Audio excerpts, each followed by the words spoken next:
Hello friends, welcome to your YouTube channel English family 87। So देखो इस video ਦੇ ਵਿੱਚ ਆਪਾਂ BA semester 5th English compulsory ਉਸ ਦਾ ਜਿਹੜਾ ਆਪਾਂ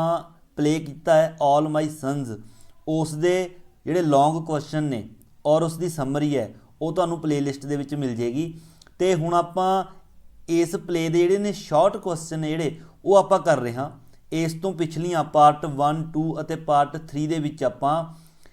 18 ਕੁਐਸਚਨ ਨੇ ਜਿਹੜੇ ਆਪਾਂ ਕਰ ਚੁੱਕੇ ਹਾਂ ऑल माई सन्स ਦੇ। सो ਅੱਜ ਦੇਖੋ ਆਪਾਂ ਅਗਲੇ ਜਿਹੜੇ 6 ਹੋਰ ਸ਼ਾਰਟ ਕੁਐਸਚਨ ਨੇ ਉਹ ਆਪਾਂ ਕਵਰ ਕਰਾਂਗੇ ਇਸ ਵੀਡੀਓ ਦੇ ਵਿੱਚ ऑल माई सन्स ਜਿਹੜਾ ਪਲੇ ਹੈ ਉਸ ਦੇ। ਸੋ ਦੇਖੋ ਸਟਾਰਟ ਕਰਦੇ ਹਾਂ। ਸਭ ਤੋਂ ਪਹਿਲਾਂ ਦੇਖੋ 19ਵਾਂ ਜਿਹੜਾ ਆਪਣਾ ਕੁਐਸਚਨ ਹੈ, ਇਸ ਤੋਂ ਪਿੱਛੇ ਆਪਾਂ 18 ਕੁਐਸਚਨ ਨੇ ਜਿਹੜੇ ਕਰ ਚੁੱਕੇ ਹਾਂ। ਪਾਰਟ 1 2 ਅਤੇ 3 ਤੁਸੀਂ ਪਲੇਲਿਸਟ ਦੇ ਵਿੱਚ ਦੇਖ ਸਕਦੇ ਹੋ। ਸੋ ਦੇਖੋ ਕੁਐਸਚਨ ਕੀ ਹੈ, ਵਿਚ ਰਿਮਾਰਕ ਆਫ ਕ੍ਰਿਸ, मतलब ਇਹੋ ਜੀ ਕਿਹੜੀ ਟਿੱਪਣੀ ਹੈ ਕ੍ਰਿਸ ਦੀ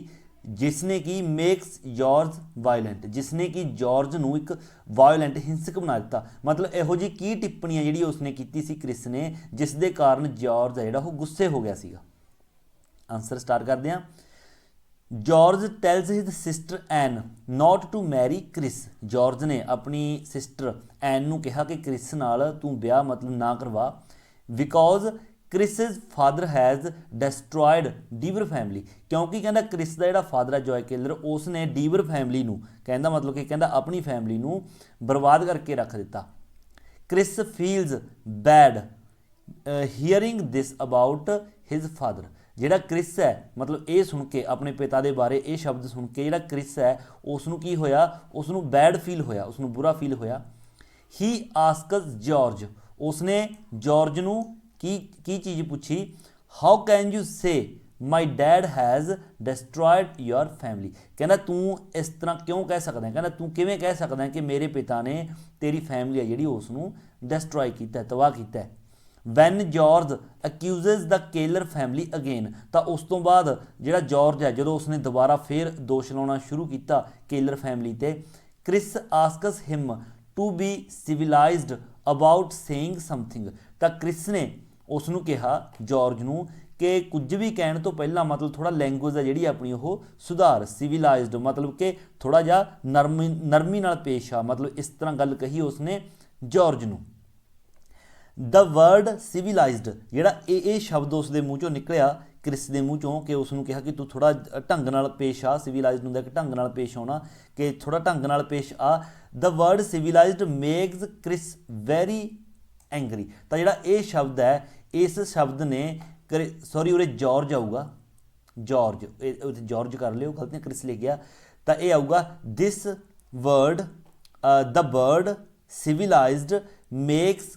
जॉर्ज वेरी एंगरी। तो जोड़ा ये शब्द है सिविलाइज्ड, इस शब्द ने जो ये शब्द कहा क्रिस ने, इस शब्द ने जॉर्ज नू बहुत ज़्यादा की होया गुस्सा दवाता, एंगरी। इस शब्द के कारण वो एंगरी होया सी। ये टिप्पणी है जी ये टिप्पणी करी सी, इस टिप्पणी के कारण गुस्से होया सी। सो देखो अगला शॉर्ट क्वेश्चन, सो इत्थे जॉर्ज कर लियो क्रिस की जगह पर। अगला देखो 20वां, why did George go to see his father in jail, मतलब जेल दे विच अपने फादर नू क्यों मिलन गया सीगा जॉर्ज। देखो स्टार्ट करते हैं। Steve Deever was sent to jail in the cylinder case, cylinder case दे विच स्टीव डीवर है उसनू जेल भेज दिता गया सी। एज अ रिजल्ट तो इसका नतीजा की होया, Ann and George were angry with their father, अपने पिता दे नाल ਐਨ ਅਤੇ ਜॉर्ज ਨੇ ਜਿਹੜੇ ਗੁੱਸੇ ਹੋ ਗਏ ਸੀਗੇ ਕਿ ਉਸਨੇ ਕ੍ਰਾਈਮ ਕੀਤਾ ਸੀ। And never went to visit him in prison, ਅਤੇ ਜੇਲ੍ਹ ਦੇ ਵਿੱਚ ਕਦੇ ਵੀ ਉਸ ਨੂੰ ਮਿਲਣ ਨਹੀਂ ਗਏ। But when Ann decided to marry Chris, ਪਰ ਜਦੋਂ ਐਨ ਨੇ ਡਿਸਾਈਡ ਕੀਤਾ ਕਿ ਉਹ ਕ੍ਰਿਸ ਨਾਲ ਵਿਆਹ ਕਰਵਾਵੇਗੀ, George thought it was his duty to inform their father, ਤਾਂ ਜॉर्ज ਨੇ ਸੋਚਿਆ कि उसकी ये ड्यूटी बनती है, उसका फर्ज बनता है कि इस बारे कि एन ब्याह करवाना चाहती है क्रिस नाल, इस बारे अपने पिता नू जरूर दसे। दैट्स वाई, यही कारण सीगा, that's why George visited his father in prison, यही कारण सी कि जॉर्ज है जिहड़ा वो जेल दे विच अपने पिता नू मिलन गया सी, मतलब कि एन बारे दसन कि वो ब्याह करवा रही है क्रिस नाल। सो नैक्सट देखो 21वां जिहड़ा अपना क्वेश्चन है, how did George feel, George ने मतलब किस तरह फील किया when he met his father in jail, जो जेल दे विच जाके अपने पिता नू मिलिया तो उसने किस तरह का महसूस किया। वैन एन डिसाइडड ਜਦੋਂ ਐਨ ਨੇ ਡਿਸਾਈਡ ਕੀਤਾ ਟੂ ਮੈਰੀ ਕ੍ਰਿਸ ਨਾਲ ਵਿਆਹ ਕਰਾਉਣ ਦਾ ਉਸਨੇ ਡਿਸਾਈਡ ਕੀਤਾ, George thought it was his duty to inform their father about it, ਤਾਂ ਜਾਰਜ ਨੇ ਮਹਿਸੂਸ ਕੀਤਾ ਕਿ ਇਸ ਬਾਰੇ ਉਹਨਾਂ ਦੇ ਪਿਤਾ ਨੂੰ ਦੱਸਣਾ ਜ਼ਰੂਰੀ ਹੈ। Ann and George had never visited their father before, इस तो पहला कदे भी ਐਨ ਅਤੇ ਜਾਰਜ ਨੇ ਜਿਹੜੇ ਆਪਣੇ ਪਿਤਾ ਨੂੰ ਜੇਲ੍ਹ ਦੇ ਵਿੱਚ ਮਿਲਣ नहीं गए ਸੀਗੇ ਦੋਨੋਂ ਹੀ। Nor had they written him a letter, ਅਤੇ ਦੋਨਾਂ ਨੇ ਕੋਈ ਵੀ ਉਸ ਨੂੰ ਕਦੇ ਖਤ ਵੀ ਨਹੀਂ ਲਿਖਿਆ ਸੀ ਆਪਣੇ ਪਿਤਾ ਨੂੰ। So when George met his father he felt very ashamed, ਇਸ ਲਈ ਜਦੋਂ ਜਾਰਜ ਆਪਣੇ ਪਿਤਾ ਨੂੰ ਮਿਲਣ ਗਿਆ ਜੇਲ੍ਹ ਦੇ ਵਿੱਚ ਤਾਂ ਉਹ ਬਹੁਤ ਜ਼ਿਆਦਾ ਸ਼ਰਮ ਮਹਿਸੂਸ ਕਰ ਰਿਹਾ ਸੀ। ਐਂਡ ਅਪੋਲੋਜਾਈਜ਼ਡ ਟੂ ਹਿਜ਼ ਫਾਦਰ, ਅਤੇ ਆਪਣੇ ਫਾਦਰ ਤੋਂ ਜਿਹੜਾ ਮਾफ़ੀ ਮੰਗੀ ਉਸਨੇ ਕਿ ਉਸ ਨੂੰ ਮਿਲਣ ਕਦੇ ਨਹੀਂ ਆਏ ਪਹਿਲਾਂ। George also told N that ਦੇ head treated there father badly, ਅਤੇ ਉਸਨੇ ਐਨ ਨੂੰ ਵੀ ਬਾਅਦ ਦੇ ਵਿੱਚ ਇਹ ਗੱਲ ਕਹੀ ਕਿ ਆਪਾਂ ਨੇ ਆਪਣੇ ਪਿਤਾ ਨਾਲ ਬਹੁਤ ਗਲਤ ਕੀਤਾ ਕਿ ਉਸ ਨੂੰ ਕਦੇ ਵੀ ਮਿਲਣ ਨਹੀਂ ਗਏ। George felt very bad after hearing the truth about the cylinder case from his father, ਅਤੇ ਜੇਲ੍ਹ ਦੇ ਵਿੱਚ ਜਦੋਂ ਉਸ ਨੂੰ ਮਿਲਣ ਗਿਆ ਸੀ ਤਾਂ ਸਟੀਵ ਡੀਵਰ ਨੇ ਉਸ ਨੂੰ ਸਾਰੀ ਸੱਚਾਈ ਦੱਸੀ ਸੀਗੀ। ਤਾਂ ਇਹ ਗੱਲ ਸੁਣ ਕੇ, ਸਿਲੰਡਰ ਕੇਸ ਦੀ ਜਿਹੜੀ ਸਾਰੀ ਸੱਚਾਈ ਹੈ ਇਹ ਸੁਣ ਕੇ ਵੀ ਜਿਹੜਾ ਜਾਰਜ ਹੈ ਉਸ ਨੂੰ ਬਹੁਤ ਜ਼ਿਆਦਾ ਗੁੱਸਾ ਆਇਆ ਸੀ ਜਦੋਂ ਉਸ ਦੇ ਪਿਤਾ ਨੇ ਦੱਸਿਆ ਕਿ ਅਸਲੀ ਦੋਸ਼ੀ ਜॉय ਕਿਲਰ ਹੈ, ਮੈਂ ਨਹੀਂ ਹੈਗਾ। ਅੱਗੇ ਦੇਖੋ question number 22, what did Steve Deever do, ਮਤਲਬ ਸਟੀਵ ਡੀਵਰ ਨੇ ਕੀ ਕੀਤਾ when he was informed about the defective cylinder heads,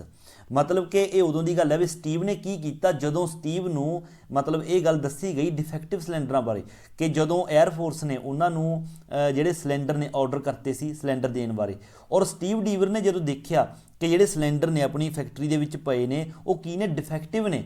वो खराब सिलेंडर ने, तो उस समय की गल है कि जदों उदों स्टीव डीवर ने ये देखा कि सिलेंडर ने जिहड़े खराब ने तो वह की करे, तो उस टाइम उसने की किया। सो वो चीज़ आप देखते हैं इस क्वेश्चन दे विच स्टार्ट करते हैं।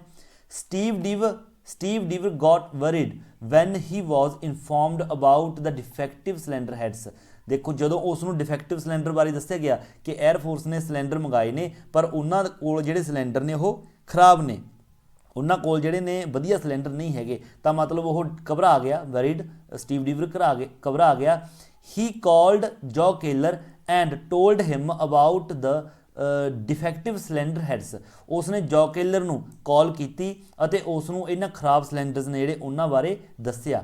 Jaw didn't come to the factory that day because he had a flu, जिहड़ा जॉय है उस दिन फैक्ट्री दे विच नहीं आया सीगा क्योंकि और उसनूं की सीगा फ्लू सीगा, वो कहंदा मतलब मैं बीमार होया जॉय ने ये गल कही सीगी। ही एडवाइज्ड स्टीव, और उसने स्टीव नूं की एडवाइस दी, he advised Steve to cover the cracks, कि जिहड़े क्रैक ने खराब सिलेंडर ने जिहड़े उन्हां विच क्रैक पए होए ने उन्हां नूं कवर कर दो and send them to the air force, अते उस तो बाद की है एयरफोर्स नूं कहंदा भेज देवो। And Steve Deever sent the defective cylinder to the air force, और स्टीव डीवर ने इस तरह किया, उसने खराब सिलेंडर ने जिहड़े वो एयरफोर्स नूं भेज दिते। नैक्सट क्वेश्चन देखो,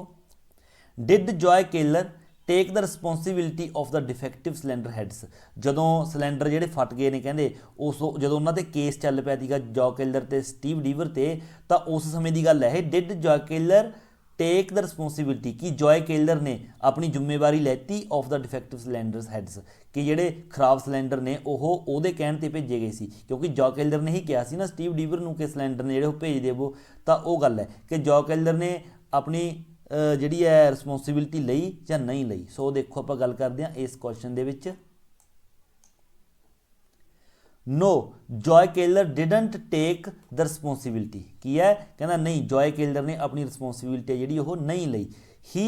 टोल्ड द कोर्ट, उसने कोर्ट अपना कोर्ट नूं कहा, he told the court that Steve didn't call him to inform about the defective cylinder heads, कहना स्टीव ने उसनूं कोई कॉल नहीं की ये दस्सण वास्ते कि सिलेंडर ने जिहड़े खराब ने। हालांकि स्टीव डीवर ने कॉल की सी पर जिहड़ा जॉय केलर है वो मुकर गया कोर्ट दे विच कि स्टीव ने तो उसनूं कोई कॉल ही नहीं की खराब सिलेंडरां बारे दस्सण दे लई।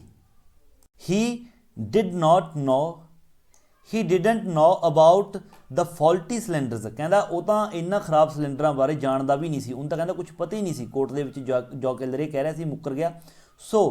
ਹੀ ਵਾਜ਼ इस तरह he was not responsible for them तो इस तरह कहता वो उस दे लिए रिस्पोंसिबल नहीं हैगा कहना मैनू तो कुछ पता ही नहीं हैगा तो सारी रिस्पोंसिबिलिटी कहता स्टीव दी ही सी वो मुकर गया इन दिस वे या फिर थर्स कह सकते हो तुसीं in this way the whole blame fell on Steve तो इस तरह सारा जिहड़ा भी ब्लेम है वो स्टीव डीवर के उपर आ गया and he had to go to jail अते उसनूं जेल जाना पै गया। सो नैक्सट क्वेश्चन देखो 24वां नैक्सट अपना क्वेश्चन है 24वां which statement of Kate makes George suspicious again कहता इहो जी किहड़ी स्टेटमेंट है केट केलर दी इहो जी किहड़ी अपना स्टेटमेंट है जिस कारण जिहड़ा जॉर्ज है उसनूं शक हो गया मतलब उसनूं शक होया केट केलर दी स्टेटमेंट ते। सो देखते हैं किहड़ी स्टेटमेंट है वो स्टार्ट करते हैं। Joe remarks in the conversation जिहड़ा जॉय केलर है उसने गलबात दे विच कहा that Joe looks very healthy कहना जिहड़ा जॉय है वह कहता बहुत हैल्दी दिखता है मतलब बहुत तंदुरुस्त है। ही हैज़ नॉट चेंजड कहता वो बिल्कुल भी चेंज नहीं होया मतलब उन्होंने गल्लां बातां चल रही ने तो स्टीव जिहड़ा अपना जॉर्ज है उसने कहा कि जिहड़ा जॉ केलर है वो बहुत हैल्दी दिख रहा है लुक वाइज। एंड एक चीज़ होर नोट करो सॉरी इत्थे जॉ लिखा गया इत्थे जॉर्ज आऊगा तो गलती नाल कई बार हो जाता है तो सारे स्टूडेंट ने नोट करन इत्थे जॉ की जगह पर जॉर्ज क्योंकि जॉर्ज ने गल कही सी देखो दोबारा पढ़ते हैं इत्थे जॉर्ज करके जॉर्ज रिमार्क्स तो जिहड़ा जॉर्ज है उसने टिप्पणी की इन द कॉन्वरसेशन आपस दे विच उन्हां दी जदों गल्लां चल रही सीआं that Joe looks very healthy कहना जिहड़ा जॉ है वह बहुत ज़्यादा हैल्दी मतलब वधिया तंदुरुस्त लगता है गल्लां दे विच इस गल कही उसने। ही हैज़ नॉट चेंजड कहना बिल्कुल भी चेंज नहीं होया ऑन दिस तो इस उपर केट सेज दैट तो केट कहती है यही गल्लां चलदी चलदे says that Joe has never been sick कहती जिहड़ा जॉ है वो कदे भी बीमार नहीं होया फॉर द लास्ट 15 ईयर्स पिछले 15 सालों तो कहती जिहड़ा जॉ है वो कदे भी बीमार नहीं होया but later she changes her statement पर बाद दे विचों अपनी स्टेटमेंट है जिहड़ी वो बदलदी है बाय सेइंग की कहती है by saying that once he had flu कहनी एक बार पर उसनूं फ्लू है जिहड़ा वो जरूर हो गया सी ड्यूरिंग द वार जदों कहनी युद्ध चल रहा सी मतलब उही टाइम जदों जॉ केलर ने हुक्म दिता सी उसनूं स्टीव नूं कि सिलेंडर भेज दे मतलब उदों कहनी उसनूं फ्लू सीगा कहंदा मतलब झूठ बोलिया उसने स्टेटमेंट बदलती but George does not believe पर जिहड़ा जॉर्ज है वह बिल्कुल बिलीव नहीं करता डजंट बिलीव केट्स वर्ड्स पर जिहड़ा जॉर्ज है वह केट्स दे जिहड़े ये शब्द ने उन्हां तो बिल्कुल भी बिलीव नहीं करता अबाउट जॉर्ज फ्लू कि जॉ दे फ्लू के बारे कि जॉ नूं बिल्कुल फ्लू हो गया सीगा मतलब जॉर्ज नूं ये लगता कि केट केलर है जिहड़ी वो बिल्कुल झूठ बोल रही है क्योंकि पहलां कह रही सी कि 15 सालों तो कदे बीमार नहीं होया और बाद दे विच स्टेटमेंट चेंज करके कहती है कि एक बार जदों युद्ध का टाइम सीगा उदों उसनूं थोड़ा फ्लू है जिहड़ा हो गया सीगा। सो इस तरह ये सीगे अपने नैक्सट जिहड़े 6 आपां शॉर्ट क्वेश्चन करे ने 24 तक हो गए। नैक्सट वीडियो दे विच इस तो अगे होर जिहड़े क्वेश्चन ने वो लैके आवांगे। फिलहाल इस वीडियो दे विच सिर्फ इन्ना ही। जेकर वधिया लगे ने आसान लगे ने वीडियो चंगी लगी है तो वीडियो नूं लाइक ते शेयर जरूर करो और जेकर चैनल उपर नवे हो तो चैनल नूं सबसक्राइब करना बिल्कुल नहीं भुलना। सो मिलदे हां अगली वीडियो लैके, उदों तक दिओ इजाजत। Thank you so much.